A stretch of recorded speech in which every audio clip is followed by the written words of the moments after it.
बहुत समय के बाद दिव्य दृष्टि के ऊपर एक वीडियो आई है और इस वीडियो में हम लोग 3 टॉपिक्स को कवर करेंगे।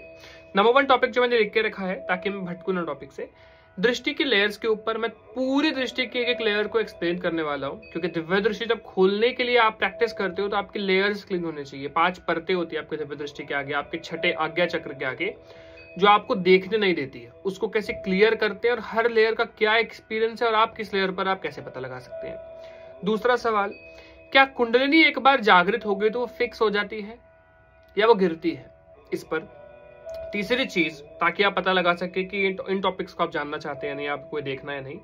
तीसरी जो टॉपिक हमारा है वो है दृष्टि जागृत होने के बाद क्या परमानेंट जागृत रहती है या बंद हो सकती है। इन 3 टॉपिक्स को हम कवर करेंगे। मैं लिख के बैठ गया हूं अच्छे से, ताकि हम लोग टॉपिक से बिल्कुल भी ना भटके। व्हाइट बोर्ड सामने है, मार्कर सामने है, एक्सप्लेन करेंगे, अच्छे से चीजों को समझेंगे ताकि आप हर चीज अच्छे से समझ पाए। शुरू करते हैं इस प्यारी सी वीडियो को जय माता दी के साथ। तो देखिए, मैंने यहाँ पर एक आपके लिए फिगर बनाई है, मैं यहाँ पे आपको एक्सप्लेन कर देता हूँ बहुत अच्छे से। ये हमारे चक्र होते हैं, यहाँ मध्य में आपके सुषुम्ना नाड़ी होती है, इसको जो रीढ़ की हड्डी होती है वहां पर, ये आपका छठा चक्र होता है, 6th चक्र। 6th चक्र पर जब आपकी कुंडलिनी पहुंचती है, मैं बहुत बेसिक एक्सप्लेन कर रहा हूं, तो 5 लेयर्स होती हैं आपकी आज्ञा चक्र के आगे। जैसे समझिए कि मेरा आज्ञा चक्र यहां पर है, तो सबसे आगे वाली जो लेयर होगी वो मेरी पहली लेयर है, उससे पीछे दूसरी, उससे पीछे तीसरी, उससे पीछे चौथी, उससे पीछे पांचवी सबसे पीछे लेयर होती है। 5th लेयर जो होती है ना हमारी, 5th जो सबसे पीछे है, सबसे आगे 1st लेयर है, यहां से क्लीनिंग शुरू होती है। सबसे पहले ये क्लीन होगा, फिर ये क्लीन होगी, फिर 3rd लेयर क्लीन होगी, फिर 2nd लेयर क्लीन होगी, फिर 1st लेयर क्लीन होगी। सबसे पहले तो मैं एक बात क्लियर कर दूं, बहुत से लोग जब मुझसे बात कर रहे होते हैं, अपना ऑरा स्कैन करवाते हैं, तो मैं उन्हें बताता हूं कि भैया आपकी कुंडलिनी अभी आपके हार्ट चक्र पर है और आपका विशुद्धि चक्र क्लीन हो रहा है। इस केस में सामने से मुझे सवाल आते हैं कि भैया मेरी कितनी लेयर्स क्लीन है आज्ञा चक्र की। तो मैंने एक्सप्लेन करता हूं कि भैया अगर कुंडलिनी आज्ञा चक्र पर आई ही नहीं अभी तक, तो आपके लेयर्स क्लीन होना शुरू कैसे हो सकती है? इसीलिए जब तक कुंडलिनी आज्ञा चक्र पर नहीं आती, तब तक आपके आज्ञा चक्र की परतें साफ नहीं होती। वो बात अलग है कि एक समय पर आज्ञा चक्र पे थी, थोड़ी परतें साफ हुई, बट फिर से नीचे गिर गई। इस केस में भी अगर लंबे समय तक कुंडलिनी नीचे गिरी होती तो आपके लेयर्स भी फिर से मेल्ट होने की जगह फिर से फ्रीज हो जाती है। और कई लोग तो अपने लेयर्स को परमानेंट डैमेज भी कर चुके हैं। आज तक मेरे साथ 2 लोग मिले भी हैं ऐसे, तो मैं एक्सप्लेन करूंगा आपको इस टॉपिक को। खैर मैंने पहले कवर भी किया, तो मेनली जो बात करनी पहले वो बात करते हैं। देखिए, हमारे बॉडी में 5 एलिमेंट्स होते हैं, 5 तत्व, इसी से हमारी बॉडी बनी है। ऐसे ही हर एलिमेंट की एक लेयर होती है। सबसे पूर्व यानी कि सबसे पीछे की जो लेयर है, 5th लेयर, वो होती है न, भ, ग, व, न यानी कि नीर। ये नीर यानी कि वाटर एलिमेंट की। वाटर एलिमेंट को क्लियर करना बहुत आसान होता है, 5वीं लेयर आराम से क्लियर हो जाती है। और भगवान के ध्यान दर्शन हेतु 5th 4th क्लियर करने पर आप आराम से ध्यान दर्शन लगभग या स्वप्न में भगवान को देखना आज्ञा चक्र के द्वारा। कई बार आप देखते हैं ना, आपकी आंखें बंद है, एकदम से आपके यहाँ पर प्रकाश आता है, भगवान के दर्शन हो जाता है स्वप्न में। उसके लिए भी 2 लेयर्स लगभग लोगों की क्लीन होनी चाहिए। आज्ञा चक्र वाले दर्शन जो स्वप्न में हो रहे हैं, एक मंदिर दिख रहा है, एक स्टोरी दिख रही है स्वप्न में, वो चीज अलग है। लेकिन किसी किसी को होता है वो अर्ध निंद्रा में, आंखें बंद है, एकदम से प्रकाश आता है, भगवान की कोई तस्वीर या मूर्ति दिखाई दे जाती है या भगवान दिखाई दे जाते हैं। ये जो है, ये पीछे की 2 लेयर्स, यानी कि आपका अग्नि एलिमेंट और जल एलिमेंट, ये दोनों एलिमेंट सबसे जल्दी और सबसे पावरफुल एलिमेंट है आपकी पूरी बॉडी में। सबसे जल्दी आज्ञा चक्र पे आते ही, धक्का लगते ही 2 लेयर्स आपके मेल्ट हो जाती हैं। इनमें ज्यादा परेशानी नहीं होती, कोई परेशानी ज्यादा नहीं होगी, आप आराम से क्लियर कर पाएंगे। अगली जो हमारी लेयर आती है, विच इज द वायु, ये गगन, ये दोनों को मेल्ट करना मुश्किल होता है। इस केस में आपको प्रैक्टिस लगती है, त्राटक लगता है। अगर आप त्राटक करते हो तब लगभग आप इन दोनों लेयर्स को क्लियर कर पाओगे। बिना त्राटक के इन दोनों लेयर्स को क्लियर करना बहुत मुश्किल होता है, बहुत मुश्किल होता है। ये जो लेयर्स होती हैं जल्दी क्लियर हो जाती हैं आराम से। इन दोनों लेयर्स क्लियर होने के बाद अगली 2 लेयर्स क्लियर होगी। ऐसा नहीं है कि पहले 2nd क्लियर हो सकती है, 3rd क्लियर हो सकती है, नहीं। 5th को क्लियर होना बहुत जरूरी है। 5th 4th क्लियर होगी तभी आप 3rd या 2nd की एनर्जी को क्लियर कर पाते, उसके बाद जाकर आपकी 1st लेयर क्लियर होती है। आपको पता है, जब आपका नीर यानी वाटर एलिमेंट, अग्नि एलिमेंट, आपका वायु एलिमेंट, गगन आपका, space element, air element clear होने के बाद जब अर्थ एलिमेंट क्लियर हो जाता है, 5 एलिमेंट क्लियर करने के बाद आप भगवान के साक्षात दर्शन भी कर पाते हैं, जो कि बहुत संतों द्वारा किए जाते हैं। भूमि एलिमेंट ना, earth element is very very difficult, इसको क्लियर करना बहुत मुश्किल होता है। तो 1st लेयर तक जरूरी नहीं हर कोई पहुंच पाए, लेकिन दिव्य दृष्टि के विजुअल्स आप 5th 4th से भी देख सकते हैं, और क्लियर देखना चाहे तो 3rd और 2nd से भी देख सकते हैं। उसके बाद फर्स्ट क्लियर तो एक अलग बहुत बहुत ज्यादा बड़ा लेवल हो गया, क्योंकि उसमें आप भगवान के साक्षात दर्शन कर पाते हैं और बहुत अच्छी एनर्जी को देख पाते हैं। तो अगर आपको ध्यान में दर्शन हो चुके हैं भगवान के, इस प्रकार मैंने आपको समझाया था, तो 5th and 4th layer somehow आपकी क्लियर है।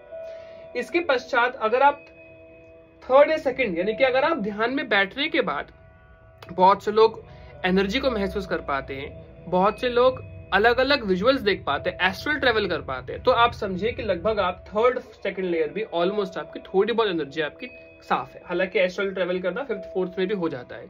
मेरे मेडिटेशन कोर्सेज में हम लोग एस्ट्रल ट्रेवल कराते हैं, एक बार हम लोगों ने किया भी है, कई बार अभी और भी हम लोग करेंगे। तो उस केस में बहुत से लोग कर पाए थे उन लोगों की, क्योंकि लास्ट के 2 लेयर्स लगभग क्लियर थी। 3rd 2nd में आप और क्लियर विजन्स देख पाते हो। 5th 4th में आपको ऐसा दिखता है कि जैसे आपकी आईज बहुत वीक है, आपको स्पेक्स की जरूरत है, एंड 3rd 2nd में आपको स्पेक्स मिल जाता है। फर्स्ट में बहुत क्लियर देख पाते हैं, यानी कि आपको धुंधला नहीं दिखता। फर्स्ट में तो एक लेवल अलग हो गया, इस लेयर में तो भगवान का साक्षात दर्शन हो जाता है। कर सकते हो भगवान देने आए तो, ऐसा नहीं है कि खुलते हो सकता है, लेकिन यस आप कर पाओगे। बहुत से लोग जो खुली आंखों से भी देख पाते हैं ना बहुत सी चीजों को, वो इस एलिमेंट की वजह से होता है, अर्थ एलिमेंट। आप पृथ्वी पर रह रहे हो, अर्थ एलिमेंट जागृत होते हैं ना, आप पृथ्वी की सूक्ष्म जगत की चीजों को खुली आंखों से देख पाओगे, आपको आंखें बंद करने की जरूरत नहीं है।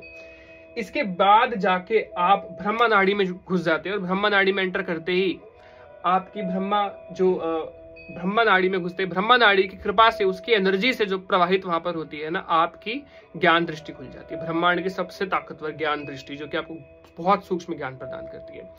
तो बहुत ज्यादा ज्ञान, ऐसा ज्ञान जो शायद आपको कभी पता नहीं, किताबों में भी नहीं लिखा है, वो सारा ज्ञान आपको प्राप्त होने लगता है, जो कि ब्रह्मा नाड़ी आपको प्रोवाइड करती है। जब वो आपको ज्ञान दृष्टि, बहुत सूक्ष्म दृष्टि वो प्रोवाइड करती है। ये हमारा हो गया 5 लेयर्स का ज्ञान, जो कि बहुत बहुत जरूरी था आपके लिए जानना। अब सवाल आते हैं कि भैया मेरी कुंडलिनी अगर हृदय पर आ गई, क्या मैं हृदय से नीचे गिर सकता हूं? मुझे इसका जवाब दो। देखो, अगर आप कुंडलिनी को हृदय तक या हृदय से ऊपर लेकर आते हो, तो आपने इस केस में कई चीजों पर काम किया है। आपने ध्यान लगाया, आपने जाप किया है। तीसरा, आपने ब्रह्मचर्य का पालन करने का, ब्रह्मचर्य के व्रत रखे हैं। पूर्ण रूप से जरूर नहीं हर के पालन करते, ब्रह्मचर्य का व्रत पालन करके भी आप संभाव यहाँ तक पहुंच जाते हो।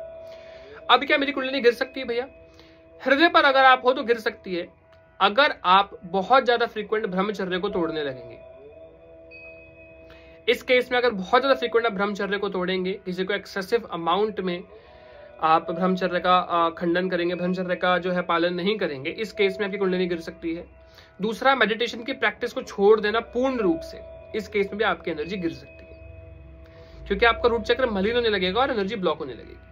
लॉजिक ये होता है ना, देखो ब्रह्मचर्य का पालन का, तो ब्रह्मचर्य पालन नहीं है तो एनर्जी पूरी आप रूट चक्र से गिरा दिया। रूट ही तो नींव है पौधे की, रूट जगड़ते ही खत्म पूरी कुंडलिनी रुक जाएगी आपकी पूरी की पूरी। तो ब्रह्मचर्य का पालन तो बहुत जरूरी है। इसमें अगर देखो, वैसे तो एक अध्यात्म व्यक्ति की जो हृदय पर पहुंच गया ना, उसमें इतनी बुद्धि होती है कि उनमें उसे पता है इन चीजों पे काम नहीं करना, और आज तक किसी ने किया भी नहीं है। मैं बहुत लोगों को मेडिटेशन सिखाता हूँ रोज, बहुत से लोग मुझसे बात करते हैं। संडे को हमारी क्लास होती है, आज भी मैं क्लास दूंगा, लेकिन ऐसा बिल्कुल भी नहीं होता है कि इस प्रकार की चीजें हो सके कि आप जो है ब्रह्मचर्य का पालन, मतलब एक समझ आ जाती है उस लेवल तक पहुंचते हुए। अच्छा, अगर कोई विशुद्धि पर पहुंच चुका है या आज्ञा पर पहुंच चुका है ना, उसके मेडिटेशन प्रैक्टिस छोड़ने पर भी वो सबसे पहले हार्ट पर ड्रॉप करेगा, हृदय से नीचे नहीं जाएगी कुंडलिनी। जब आप एक अच्छे एडवांस लेवल पर पहुंच जाते हो तो हार्ट से नीचे कुंडलिनी नहीं जाती है। यस, बहुत एक्सट्रीम केसेस में जा सकती है, लेकिन उस एक्सट्रीम केस तक आप नहीं पहुंचते, क्योंकि आपने इतना अध्यात्म को समझ लिया, आप में इतनी एक अलग एक चमक आपके अंदर आ जाती है कि आप उसके बिना रह नहीं पाते, आपको एडिक्शन हो जाता है। अभी आप में से भी बहुत से लोग ऐसे होंगे जिनको एडिक्शन है कि मुझे मेडिटेशन करनी है, एक दिन नहीं करा तो ऐसे कुछ अजीब सा लगने लगता है ना, कि कुछ मिसिंग हो गया आज। तो हम रात को लेट भी बैठे, लेकिन बैठते जरूर हैं, और मिस हो जाए तो अगले दिन एक्स्ट्रा करने का मन करता है। तो एक चमक समझ आ जाती है वहां तक। तो ये छोटी सी बेसिक जानकारी जो मैंने कुंडलिनी आपकी फिक्स है यानी इसमें मैंने बात करी है। अगला हमारा टॉपिक रहेगा दृष्टि जागृत जो आपकी होती है, ये होने के बाद इसका क्या लॉजिक क्या है। दृष्टि जो आपकी जागृत हो रही है, ये होगी नहीं होगी, या फिर दृष्टि जागृत होने के बाद एक बार हो गई तो बंद होगी या नहीं होगी, इस पर हम डिस्कस करेंगे। तो दिव्य दृष्टि अगर आप जागृत कर लेते हैं, या आपका छठा 6th चक्र जो होता है, एक बार अगर आपका आज्ञा चक्र जागृत हो गया, आपकी 5वीं 4थी लेयर अगर क्लियर है तो बिल्कुल बंद हो सकती है मलिनता आने के कारण। 2nd 3rd पर पहुंचने पर इतना हो सकता है कि 2nd 3rd बंद हो जाए, 5th 4th फिक्स हो जाती है इन जनरल। 1st पे अगर आप पहुंच गए तो आपकी दिव्य दृष्टि कभी भी बंद नहीं हो सकती। कभी भी नहीं बंद हो सकती है, लेकिन हाँ भगवान चाहे तो कर सकते हैं, लेकिन हाँ इन जनरल ऐसा देखा जाता है कि नहीं होगी। यस, आप बहुत बिगड़ जाओगे, बहुत चीजें गड़बड़ करने लगोगे तो होगी। फिर वही बात आ जाती है, इस लेवल तक पहुंचने पे आप इतना ऊपर पहुंच जाते हो कि आपको कोई सोच समझ नहीं रहती। अब आप सोचिए कि हम जुड़ते तो सब सिद्धियों के लालच से, दिव्य दृष्टि के लालच से, मेडिटेशन करते हैं, लेकिन एक अच्छे लेवल तक पहुंचते पहुंचते हमारी समझ पूरी बदल गई है। अब आप इस उदित से जो बात कर रहे हो, 2-3 साल पहले वाले उदित से बात करोगे, आपको जमीन आसमान का अंतर लगेगा एनर्जी में, बात करने में, समझ में, सोचने में। सिद्धियों को लेके मेरा नजरिया बहुत अलग था, लेकिन जब मैंने सिद्धियों को समझा तो मेरा नजरिया सिद्धियों को लेके बहुत बदल गया, मंत्रों को लेके बहुत बदल गया, बहुत चीजों को लेके बहुत नजरिए बदले हैं मेरे। तो ये सब कुछ आपको ज्ञान दृष्टि, आपको अध्यात्म में जब आप एंटर करते हैं तो वहां पे जो ज्ञान प्राप्त होता है, खुद एक्सपीरियंस करते हो जो चीजें पता लगती है वो पता लगता है। मैं मोस्टली वही बताता हूँ जो मैंने खुद के एक्सपीरियंस से सीखा है, किताबों में पढ़ के अपने ऊपर इंप्लीमेंट किया है, और इंप्लीमेंट करने के बाद रिजल्ट क्या मिला है।